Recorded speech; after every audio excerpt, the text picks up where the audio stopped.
They served me eviction papers for land my family owned since 1943. A 29-year-old HOA chair swore her bylaws trumped Texas property law. She didn't know my grandfather buried a secret in the soil, one that would make her the trespasser. So when they blocked my cattle operation, I doubled their rent, shut down their parking, and turned their legal threats into the most expensive mistake of their lives. This is what happens when you pick a fight with a rancher. I'm Colton Briggs. I run a cattle ranch, fix my own fences, and sign deeds older than her makeup routine. She thought her bylaws beat property law. She thought wrong. Ever been hit with a legal threat on your own land? Drop it in the comments because this isn't just about cows and parking lots. It's about what happens when someone mistakes a landowner for a pushover. Stick around.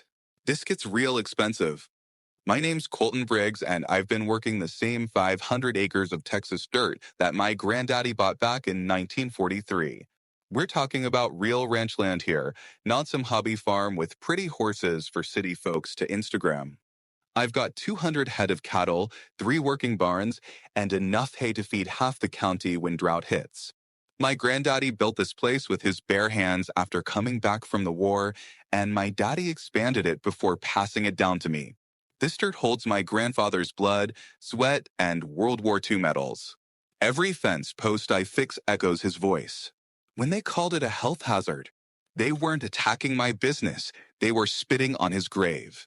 Every morning at 5:30, I walk out onto my front porch with a cup of black coffee, wearing my faded neon blue t-shirt under an old khaki jacket, and I survey an empire that 3 generations of Briggs men have carved out of stubborn Texas soil.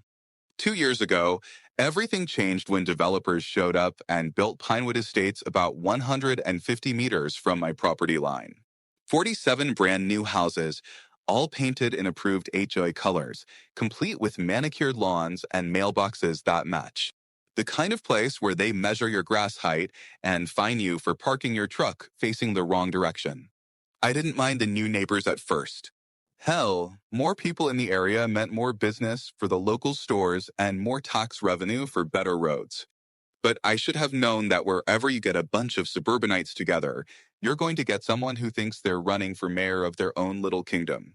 That someone turned out to be Tina Mallory, a 29-year-old single mother who moved down from Austin about 18 months ago. Tina's got this whole routine where she dresses like she's trying to blend in with working folks, worn red sweater that looks deliberately distressed, khaki pants with fake holes in them, and knockoff designer shoes that fool nobody. She's always carrying around this clipboard like it's some kind of badge of authority, talking about community standards and protecting our children. The woman's got more rules than the IRS and twice the attitude. Within 6 months of moving in, she'd somehow gotten herself elected as HOA president, promising to clean up the neighborhood and address quality of life issues. The first time I met Tina was at Cooper's General Store, where I'd been buying supplies for 30 plus years.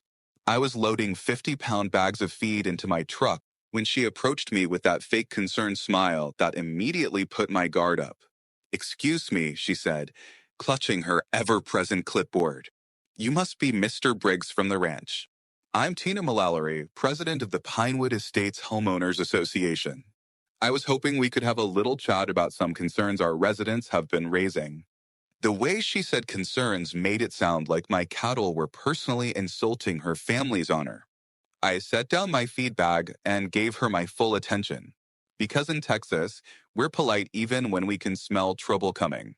"I'm just concerned about the impact your operation might be having on our community," Tina continued, her voice dripping with fake sweetness. "The smell from your livestock and the noise from your equipment. Well, some of our families with young children are worried about health effects and property values." I looked at this woman standing there in her costume of fake working-class clothes, trying to lecture me about an operation that's been feeding this community since before she was born. "Ma'am," I replied, keeping my voice level, "you know what that smell is? That's the smell of tax revenue that built the school your kids go to and paved the roads you drive on to get to work." Her smile faltered just a bit, but she recovered quickly, scribbling something on her clipboard, like she was taking notes for some grand legal case. 3 days later, I found a letter in my mailbox on official Pinewood Estates HOA letterhead. The thing read like it was written by someone who'd watched too many lawyer shows on TV, full of phrases like environmental impact assessment and community wellness standards. The basic message was that my ranch was somehow violating noise ordinances and air quality regulations that didn't actually exist, and that I needed to take immediate steps to mitigate the negative effects on neighboring residential properties. The letter was signed by Tina Mullery, president, and Derek Nash, treasurer, though I'd bet money Derek never saw this letter before it went out. At the bottom in small print was a threat that made my blood pressure spike. Failure to comply may result in legal action to protect our community's rights. That same week, I started noticing things. Cars driving slowly past my property line. People taking pictures of my barns and cattle pens from the road. My neighbor Lois Whitaker, who's lived next to my family for 40 years, mentioned seeing folks with clipboards measuring distances and writing things down. These weren't casual sightseers. This was reconnaissance. Someone was building a case against me, documenting everything they could use as ammunition. The most insulting part was watching them act like they were conducting some kind of scientific study when what they were really doing was looking for ways to shut down an operation that's been here since their fancy development was nothing but empty pasture. I thought Tina was just another suburban busybody trying to flex her imaginary authority. Boy, was I wrong. When I checked social media that evening, I discovered she'd created something called Pinewood Safety Concerns and posted 47 photos of my ranch with captions like, "Who will protect our children from this health hazard?" and "Is this what we moved here for?"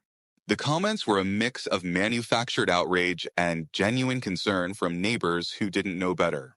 Tina had managed to turn my family's livelihood into a public enemy, complete with dramatic photo evidence and heartfelt pleas about protecting innocent children from the dangers of agriculture.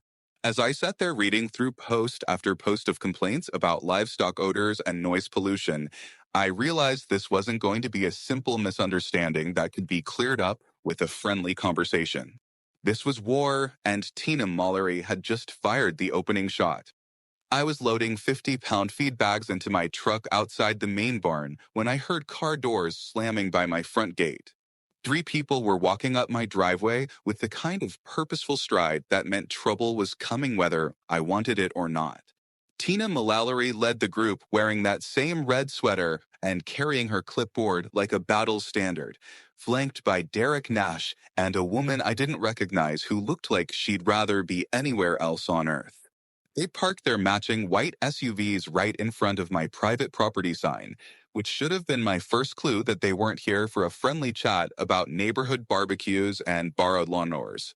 "Mr. Colton Briggs," Tina announced, her voice carrying the artificial authority of someone who'd been practicing this speech in her bathroom mirror. "I'm here in my official capacity as president of the Pinewood Estates Homeowners Association to serve you with formal notice of violation." She held out a manila envelope like she was delivering a court summons while Derek Nash stood behind her taking notes on his own clipboard. The third woman, who I later learned was their treasurer, kept checking her watch like she had somewhere important to be. The whole scene felt like a badly rehearsed play where everyone knew their lines, but nobody believed in the script. I set down my feed bag and wiped my hands on my jeans, trying to process what I was hearing. "Violation of what exactly, ma'am?" "This is private property, and last I checked, I wasn't part of any homeowners association." Tina's smile got tighter as she opened the envelope and pulled out several pages of official-looking documents covered in highlighted text and legal terminology that was obviously copied from the internet. According to county regulations and state environmental protection statutes, she began reading from her papers like a prosecutor presenting evidence. "Your livestock operation is in direct violation of residential zoning requirements and poses an immediate threat to community health and safety standards." The whole situation was so absurd that I almost started laughing. Here was a woman who'd been living next to my ranch for less than 2 years, standing on land my family had owned since the 1940s, telling me that my cattle operation was somehow illegal. Ma'am, I said, keeping my voice as polite as my grandfather had taught me to be when dealing with confused city folks, I think there might be some misunderstanding here. This ranch has been operating continuously since 1943, long before your development existed. We've got grandfathered clause protection that goes back to the original county zoning ordinances. Tina's expression didn't change, but Derek Nash looked uncomfortable and started shuffling his papers like he was looking for something specific. That's when Tina delivered the line that made my blood run cold. Her smile was ice. Your cows have 30 days to vanish, Mr. Briggs. Or we'll bury you in lawsuits until you're begging to sell. She said it with the confidence of someone who genuinely believed she had the authority to shut down a multi-generational family business with a clipboard and some highlighted printouts from the county website. The treasurer woman finally spoke up, her voice barely above a whisper. Mr. Briggs, we're not trying to cause trouble. We just want what's best for everyone. But her eyes wouldn't meet mine, and I could tell she knew this whole confrontation was wrong, even if she didn't have the courage to say so. After they left, I walked around my property trying to make sense of what had just happened. The strangest part wasn't Tina's legal threats or Derek's nervous note-taking. It was the way my other neighbors had been acting lately. Folks who used to wave when they drove past my gate were suddenly avoiding eye contact, and I'd noticed fewer people stopping to chat when I was working near the road. It felt like someone had been spreading stories about me, turning neighbors into strangers, and making me feel isolated on land where my family had deep roots and strong relationships. The realization that Tina had been organizing a campaign against me while I was going about my daily business made me angrier than any legal threat could have. That evening, sitting on my front porch with a beer and Tina's violation notice, I remembered something my grandfather used to tell me when I was a kid, helping him mend fences. Son, this road doesn't just lead to our house. It's the reason they're all afraid of your granddaddy. I'd never understood what he meant by that cryptic comment. But now I was starting to wonder if there were things about our property and its history that I'd never bothered to learn. Granddaddy had been a shrewd businessman who'd survived the Depression, built a successful ranch, and somehow managed to hold on to 500 acres of prime Texas land through decades of development pressure and economic uncertainty. The next morning, I did something I hadn't done since I was a teenager looking for old family photos. I opened my grandfather's roll-top desk and started going through the dozens of folders and document boxes he'd left behind when he passed 15 years ago. Most of it was routine ranch business, feed receipts, veterinary records, tax documents going back to the 1960s. But buried at the bottom of the largest box, I found a manila folder labeled Property Documents, Original Survey in my grandfather's careful handwriting. That night, I tore open my grandfather's war chest. Buried under Purple Hearts and cattle deeds, a map with red lines slashing through Pinewood's manicured lawns. The truth was inked in 1986, and it meant war. Inside were hand-drawn maps, official surveyor reports, and property deeds that I'd never seen before, along with correspondence between my grandfather and various county officials dating from the 1950s through the 1980s. The documents told a story I'd never heard before. When my grandfather bought this land in 1943, he'd actually purchased 550 acres, not the 500 I thought we owned. In 1962, the county had approached him about selling 25 acres for a proposed road expansion project, but the deal had fallen through when they couldn't agree on terms. More interesting was a letter from 1985 where county officials had asked to purchase 50 acres for future residential development, with specific language guaranteeing that such development would not interfere with existing agricultural operations. The sale had gone through, but the conditions were explicit. Any residential construction on the sold property would acknowledge and accommodate the continued operation of the adjacent ranch. But the most shocking discovery was a surveyor's map from 1986 showing the exact boundaries of the 50 acres my grandfather had sold to the county. According to the professional survey, complete with GPS coordinates and detailed measurements, the land that had been sold was not the same land where Pinewood Estates was currently built. The development had been constructed on a different 50-acre parcel, one that had never been sold by my family and was still legally owned by the Briggs estate. If this map was accurate, and knowing my grandfather's obsession with documentation, it absolutely was, then Tina Mullery and her entire HOA were living on my property without permission and had been for the past 2 years. As I spread the maps across my kitchen table and compared them to current property records I'd pulled up on my computer, one question kept running through my mind.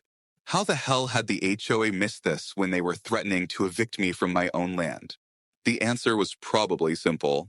They'd assumed that 50 years of non-use meant abandonment, and they'd never bothered to research the actual legal boundaries before starting their campaign to shut down my ranch. But their ignorance was about to become their nightmare because I was holding documents that proved they were not just wrong about the law. They were trespassing on my property every single day. Tomorrow it would be my turn to deliver some official notices. And I had a feeling Tina Mallory's clipboard wasn't going to be much help when the sheriff showed up with eviction papers. The next phase of Tina's campaign arrived via certified mail. And this time she'd escalated from HOA letters to actual legal threats. She'd hired Lauren Beckett, a lawyer from the county seat who specialized in residential property disputes and apparently had no problem taking money from someone with more ambition than sense. The letter was full of impressive legal terminology about nuisance abatement and environmental remediation, but the core message was simple: stop running cattle or we'll take you to court and force you to stop. Lauren's letter claimed that my ranch had somehow lost its grandfathered clause protection because I'd substantially changed the nature and scope of agricultural operations since the original zoning classifications were established. What made this particularly insulting was that Lauren Beckett knew better. She'd handled property disputes in this county for 15 years and understood perfectly well that my operation hadn't changed significantly since my father's time. I was running fewer cattle now than we had in the 1990s, using quieter equipment, and following environmental regulations that didn't even exist when my grandfather started this ranch. But Tina was paying her to find legal justification for an illegal land grab. And Lauren was apparently willing to stretch the truth in exchange for billable hours. The letter demanded a written response within 10 business days and threatened immediate legal action if I didn't agree to voluntarily cease livestock operations pending environmental review. The same day I received Lauren's threat, I discovered that Tina had been busy collecting signatures for a petition to the county zoning board. She'd managed to get 31 out of 47 Pinewood Estates households to sign a document requesting that my property be reclassified from agricultural to residential, which would effectively shut down my ranch through zoning restrictions. The petition was full of emotional language about protecting children and preserving property values, with testimonials from concerned parents about the health risks posed by my cattle operation. Several signers had included personal notes about how the ranch was affecting their quality of life, making it sound like I was operating a toxic waste dump instead of raising beef cattle. For the first time since this whole mess started, I felt something close to panic. Sitting in my kitchen that evening, surrounded by legal papers and zoning documents, I realized that Tina had outmaneuvered me completely.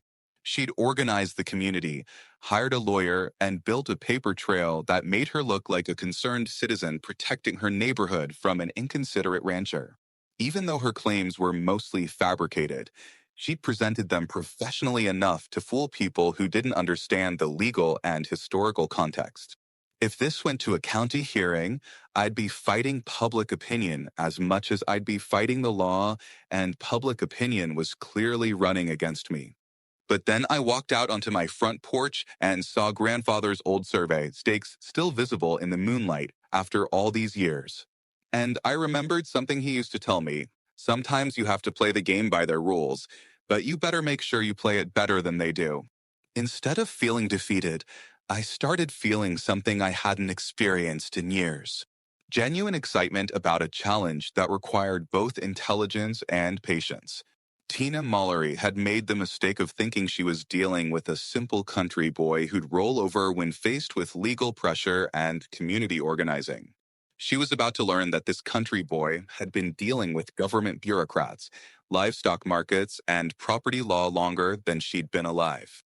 The next morning, I drove to the county courthouse and spent 4 hours in the records office researching every document related to the Pinewood Estates development. What I found was even better than I'd hoped. The original development agreement from 2022 included an environmental impact assessment that specifically acknowledged the existing agricultural operations on adjacent properties and concluded that residential development would be compatible with continued ranching activities. The developers had actually used the presence of my ranch as a selling point, marketing Pinewood Estates as country living with the charm of working agriculture nearby. Several of the original sales brochures, which I found in the planning department files, featured photos of my cattle grazing in the background of scenic shots of the new development. More damaging to Tina's case, I discovered that the county had required Pinewood Estates to include easement agreements acknowledging that agricultural activities on surrounding properties would continue indefinitely. Every single homeowner had signed disclosures when they purchased their houses, specifically stating that they understood they were moving next to an active cattle ranch and that normal agricultural activities, including livestock noises, odors, and vehicular traffic, were to be expected. These weren't hidden in fine print. They were prominently featured in the sales contracts, highlighted in yellow and requiring separate initials to acknowledge understanding and acceptance. That afternoon, I hired my own lawyer. Not some residential property specialist like Lauren Beckett, but Jim Crawford, who'd spent 30 years representing agricultural interests against exactly this kind of suburban encroachment. Jim's office was in a converted farmhouse outside town, decorated with photos of successful cases and framed thank you letters from ranchers who thought they were about to lose everything to developers and HOA activists. When I showed him the survey results and the county records I'd discovered, Jim leaned back in his chair and started laughing. "Colton," he said, "in 30 years of practice, I've never seen someone hand me a more clear-cut case of legal overreach combined with actual trespassing. This woman isn't just wrong about the law. She's been breaking it every day for 2 years." The final piece of my counterattack came from an unexpected source. Carol Jenkins, the HOA secretary who'd been dutifully recording all of Tina's meetings and resolutions, called me that evening in tears. "Mr. Briggs," she said, "I need to tell you something that's been eating at me for weeks. Tina's been lying to us about almost everything. She told us you'd been cited by the county for violations, but when I called to check, they said they'd never received a single complaint about your ranch. She said the state environmental agency was investigating you, but when my husband called them, they'd never heard of your operation." I've been writing down everything she's told us, and I think she's been making up most of her legal claims to get us scared enough to sign her petitions. Armed with survey evidence, county records, signed disclosure statements, and testimony from Tina's own HOA secretary, I finally had everything I needed to end this nonsense once and for all. But as I sat in my kitchen that night, organizing evidence and planning my response, I realized I didn't just want to win this fight. I wanted to teach Tina Mullery and everyone like her a lesson they'd never forget. She'd spent 2 months trying to destroy my livelihood based on lies and manufactured outrage. She'd organized my neighbors against me, threatened my property rights, and tried to use legal intimidation to steal land my family had owned for 80 years. Simply proving her wrong wasn't enough anymore. It was time to show her what happened when someone mistook a Texas rancher for an easy target. The private investigator I hired was recommended by Jim Crawford, who'd used detective services before when dealing with particularly dishonest opponents in agricultural disputes. Sarah Martinez ran a small but thorough investigation firm that specialized in background checks and document research for legal cases.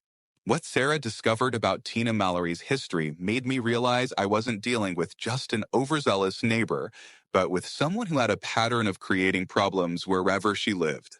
This wasn't Tina's first rodeo when it came to harassing people with clipboard activism and manufactured community crises.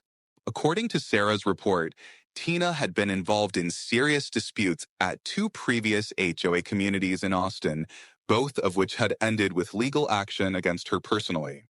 In the first case, she'd been sued for harassment and defamation after organizing a campaign against an elderly man who kept chickens in a neighborhood where backyard poultry was perfectly legal.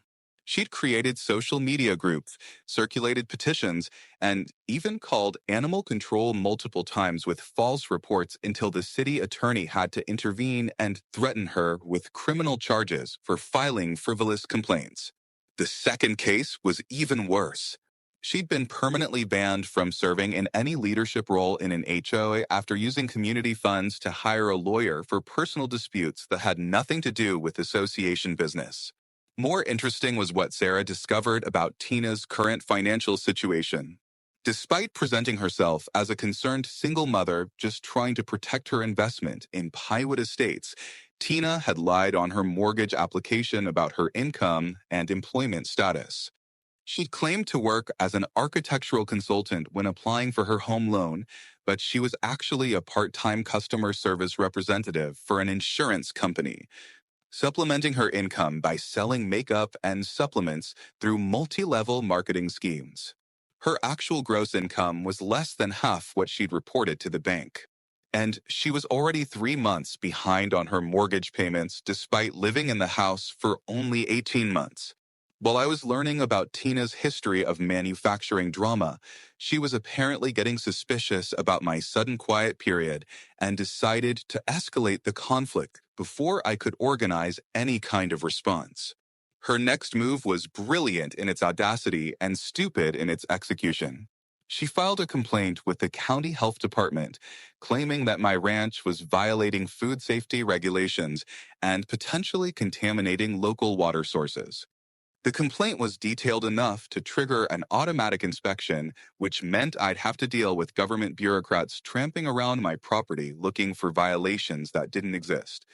All while Tina could tell her neighbors that official agencies were investigating my operation for health violations. The health department inspection was scheduled for the following Tuesday. But what Tina didn't know was that I had been expecting something like this ever since Jim Crawford warned me that desperate opponents often resort to government harassment when their legal threats fall apart. I spent the weekend making sure every aspect of my operation was absolutely perfect. Fresh paint on the barn doors, detailed records of feed purchases and veterinary care organized in clearly labeled binders, and every piece of equipment cleaned and properly stored. When Inspector Rodriguez arrived with his clipboard and official attitude, he found an operation that was cleaner and better organized than most commercial feedlots with documentation that would impress a federal audit. 2 hours later, Inspector Rodriguez was shaking his head and apologizing for wasting my time. He snapped his report shut. Whoever filed this complaint, Mr. Briggs, they're either blind or lying. Your ranch is cleaner than their swimming pools. He handed me his business card and suggested I consider filing a counter-complaint for harassment if I received any more frivolous reports. Between you and me, he added, we're getting tired of spending taxpayer money to investigate fake complaints from people who move next to farms and then decide they don't like farming. That same week, Tina made her biggest mistake yet by calling an emergency HOA meeting to announce that government health inspectors had been forced to investigate my ranch due to serious safety concerns raised by multiple residents. She'd planned this meeting like a victory celebration, complete with printed handouts about property values and community safety, expecting to rally the neighborhood around the narrative that official authorities were finally taking action against the dangerous cattle operation next door. Tina scheduled her victory party at the clubhouse. Little did she know I'd bring the fireworks. What she didn't expect was for me to show up with Inspector Rodriguez's clean bill of health, complete with his written report stating that my ranch posed no environmental or health risks to surrounding properties. The meeting was held in the Pinewood Estates Community Center, a converted double-wide trailer that served as headquarters for HOA business and neighborhood social events.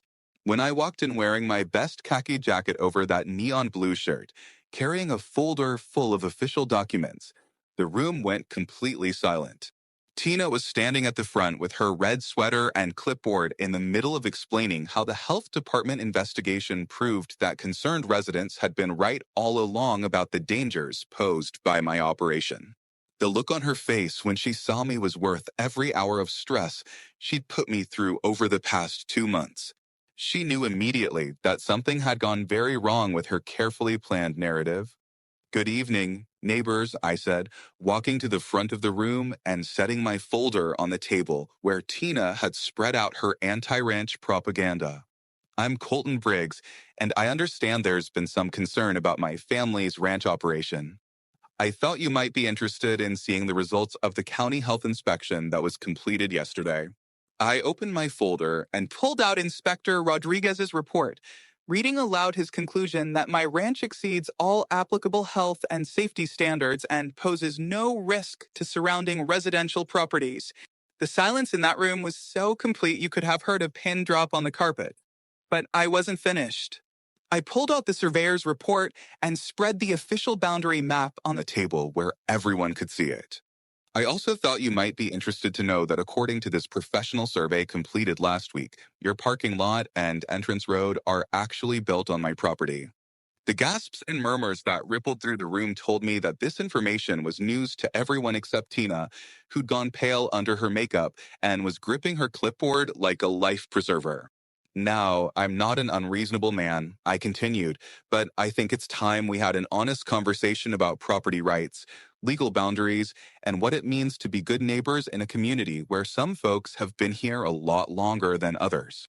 The community meeting that followed my revelation about the parking lot was unlike anything Pinewood Estates had experienced since its founding.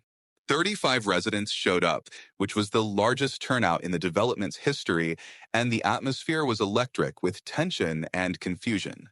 Tina tried to maintain control by claiming my survey was somehow fraudulent or outdated.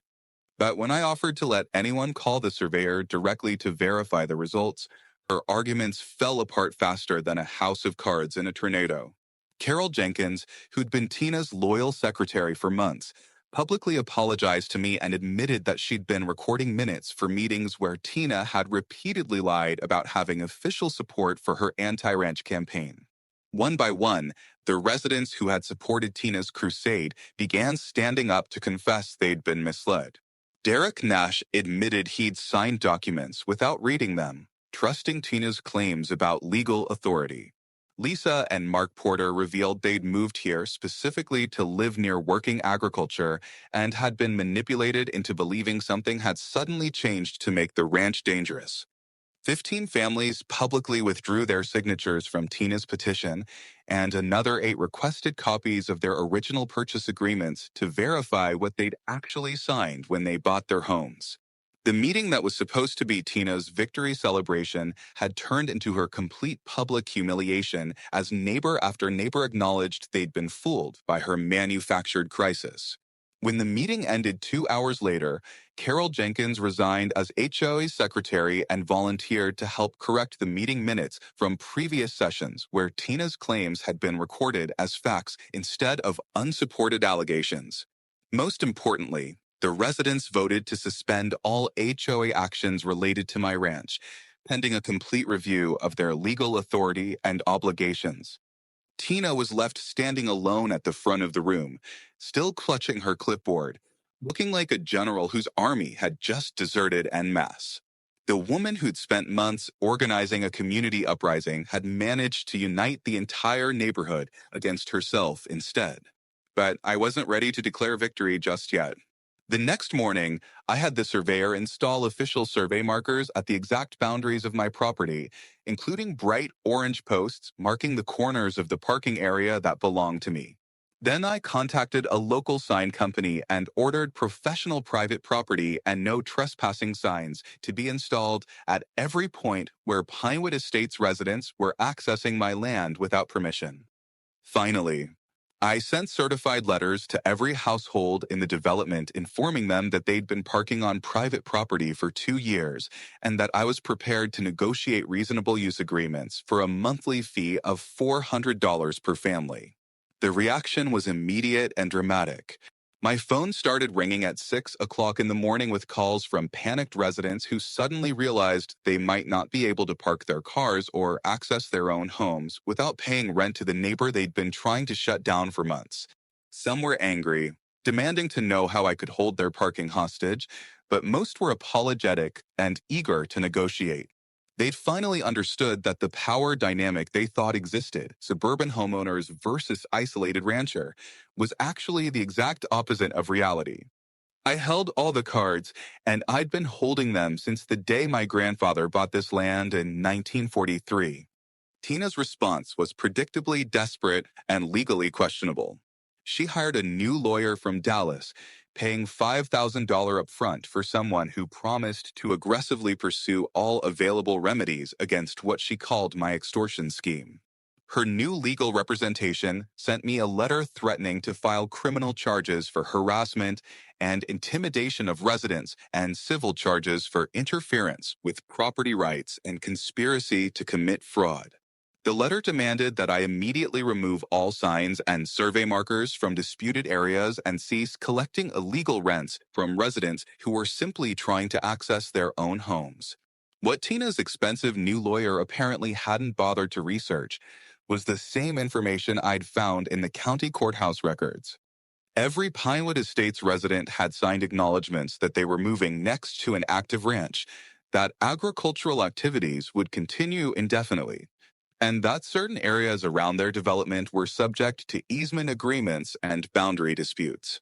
Her legal threats were based on the assumption that I was somehow violating my neighbors' rights, when the reality was that my neighbors had been violating my rights for 2 years without even knowing it.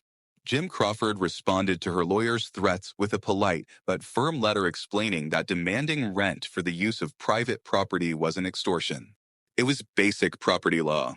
The final blow to Tina's campaign came when the Texas Attorney General's office received an anonymous complaint about potential misuse of HOA funds. The investigation discovered that Tina had authorized payments totaling $4,200 from the HOA Treasury to pay for lawyers and consultants related to her anti-ranch campaign without proper authorization from the board of directors or approval from the membership. As word of the state investigation spread through Pinewood Estates, Tina's remaining support evaporated completely. The 12 families who continued backing her campaign suddenly found themselves facing potential personal liability for funds that had been improperly spent on their behalf. By the end of that week, Tina Mallory was facing possible criminal charges, certain civil liability, and complete social isolation from the community she'd tried so hard to control. The woman who'd started this fight with a clipboard and fake concerns about livestock odors was about to learn that there's a big difference between neighborhood drama and actual legal consequences. Their lawyer called it extortion. I called it justice. But when the sheriff's cars rolled up to Pinewood's gates, even I held my breath. With her legal options exhausted and her community support gone, Tina made one last desperate attempt to salvage her campaign by taking the fight public through local media. She contacted news outlets presenting herself as a single mother being bullied by a wealthy landowner who was forcing working families out of their homes through predatory rent schemes. Her story was compelling if you didn't know the facts. Hardworking residents who'd saved for years to buy their dream homes were suddenly being held hostage by a neighbor who decided to weaponize property law for personal revenge. The initial media coverage painted me as a vindictive rancher using legal technicalities to punish people who'd simply tried to address legitimate environmental concerns. But Tina had made a crucial mistake by going public with a story that could be easily fact-checked by anyone with access to county records and property documents. Within hours of the broadcasts, Jim Crawford had provided reporters with copies of the original property surveys, the Pinewood Estates sales contracts that disclosed the ranch's existence, and Inspector Rodriguez's health department report clearing my operation of all environmental concerns. More damaging to Tina's credibility, several Pinewood Estates residents called the media outlets to complain that they'd been misrepresented and wanted to publicly support my position rather than oppose it. The truth came out fast once people started digging past Tina's carefully crafted victim narrative. Meanwhile, the financial pressure on Tina was mounting from multiple directions. The Attorney General's investigation had resulted in demands for immediate repayment of misappropriated HOA funds. Her mortgage company had begun foreclosure proceedings, and her Dallas lawyer was demanding additional payments for what was clearly becoming a lost cause. Most devastating of all, the IRS had opened an investigation into her unreported income from online sales based on financial records that had been subpoenaed during the HOA fund investigation. The woman who tried to destroy my financial stability was watching her own world collapse under the weight of legal bills and government scrutiny. The beginning of the end came when Carol Jenkins, who'd been appointed as interim HOA president after Tina's removal, called a community meeting to discuss negotiating a reasonable long-term agreement for parking and access rights. 43 out of 47 households attended, which was the highest participation rate in Pinewood Estates history, and the mood was completely different from the contentious meetings that had characterized Tina's leadership. Instead of manufactured outrage and demands for government intervention, residents were focused on finding practical solutions that would allow everyone to coexist peacefully while respecting legitimate property rights. I attended that meeting as an invited guest rather than an unwelcome intruder, and the difference in how I was received was remarkable.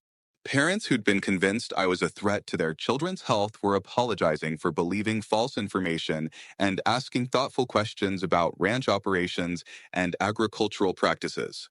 Several residents expressed genuine interest in having their kids visit the ranch for educational purposes, seeing it as an opportunity to teach them about farming and animal husbandry rather than something to be feared and eliminated. The hostility and suspicion that Tina had worked so hard to create had been replaced by curiosity and respect. The negotiation that followed was remarkably straightforward. I agreed to reduce the monthly parking fee from $400 to $300 per household with the understanding that the money would be used to improve road maintenance and security lighting that would benefit both the ranch and the residential development. In exchange, Pinewood Estates residents would acknowledge my property rights in writing, cease all legal challenges to ranch operations, and agree to reasonable restrictions on access times and activities in the parking area.